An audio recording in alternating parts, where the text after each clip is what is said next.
Shalom saudara-saudari, selamat bertemu kembali melalui santapan firman Tuhan hari ini, Sabtu Minggu Prapaskah kedua 6 Maret tahun 2021. Injil untuk renungan kita pada hari ini ialah Lukas bab 15 ayat 1 hingga 3 dan 11 hingga 32. Mari kita sama-sama dengarkan. Para pemungut cukai dan orang-orang berdosa biasa datang kepada Yesus untuk mendengarkan Dia. Maka bersungut-sungutlah orang-orang Farisi dan ahli-ahli Taurat, katanya, Ia menerima orang-orang berdosa dan makan bersama-sama dengan mereka. Maka Yesus menyampaikan perumpamaan ini kepada mereka. Ada seorang mempunyai 2 anak laki-laki. Kata yang bungsu kepada ayahnya, Bapa, berikanlah kepadaku bagian harta milik kita yang menjadi hakku. Lalu ayahnya membagi-bagikan harta kekayaan itu di antara mereka. Beberapa hari kemudian anak bungsu itu menjual seluruh bagiannya itu, lalu pergi ke negeri yang jauh. Di sana ia memboroskan harta miliknya itu dengan hidup berfoya-foya. Setelah dihabiskan harta miliknya, timbullah bencana kelaparan di negeri itu, dan ia pun mulai melarat. Lalu ia pergi dan bekerja pada seorang majikan di negeri itu. Orang itu menyuruhnya ke ladang untuk menjaga babi. Lalu ingin mengisi perutnya dengan ampas yang menjadi makanan babi itu, tetapi tidak seorang pun yang memberikannya kepadanya. Lalu ia menyadari keadaannya, katanya, betapa banyak kurang upahan bapakku yang berlimpah-limpah makanannya, tetapi aku di sini mati kelaparan. Aku akan bangkit dan pergi kepada bapakku dan berkata kepadanya, Bapa, aku telah berdosa terhadap surga dan terhadap Bapa. Aku tidak layak lagi disebut anak Bapa. Jadikanlah aku sebagai salah seorang upahan Bapa. Maka bangkitlah ia dan pergi kepada bapaknya. Ketika ia masih jauh, ayahnya telah melihat dia, lalu tergeraklah hatinya oleh belas kasihan. Ayah itu berlari mendapatkan dia, lalu merangkul dan mencium dia. Kata anak itu kepadanya, Bapa, aku telah berdosa terhadap surga dan terhadap Bapa.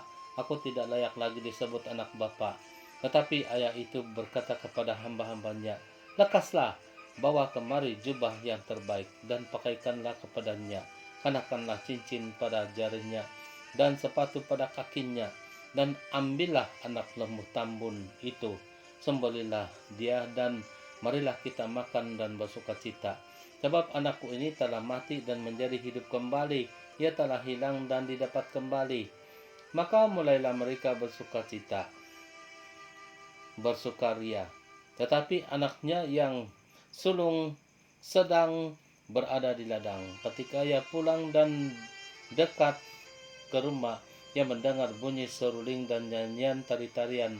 Lalu ia memanggil salah seorang hamba dan bertanya kepadanya, apa arti semua itu? Jawab hamba itu, adikmu telah kembali dan ayahmu telah menyembelih anak lembu tambun, karena ia mendapatkan kembali anak itu dengan selamat. Maka marahlah anak sulung itu dan ia tidak mau masuk.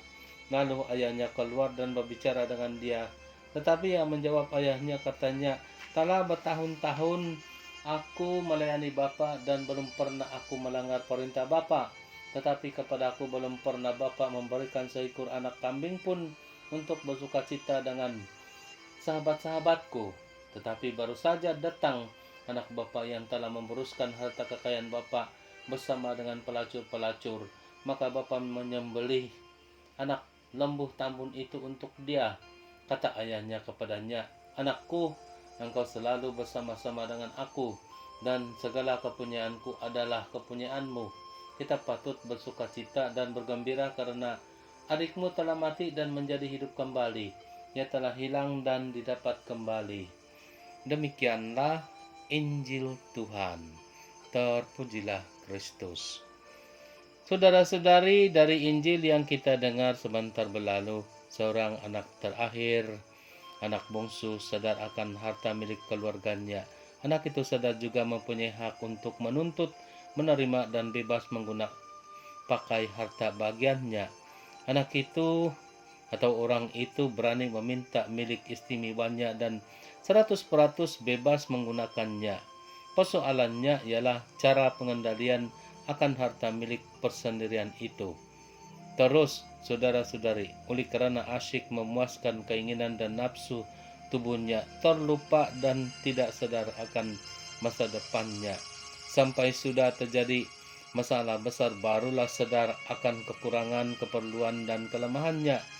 Paling teruk lagi ialah ketelanjangannya yang sama artinya dengan tidak memiliki apa-apa lagi.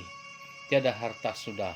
Orang tua-tua cakap, kau punya barang sajalah, kau punya tongkat.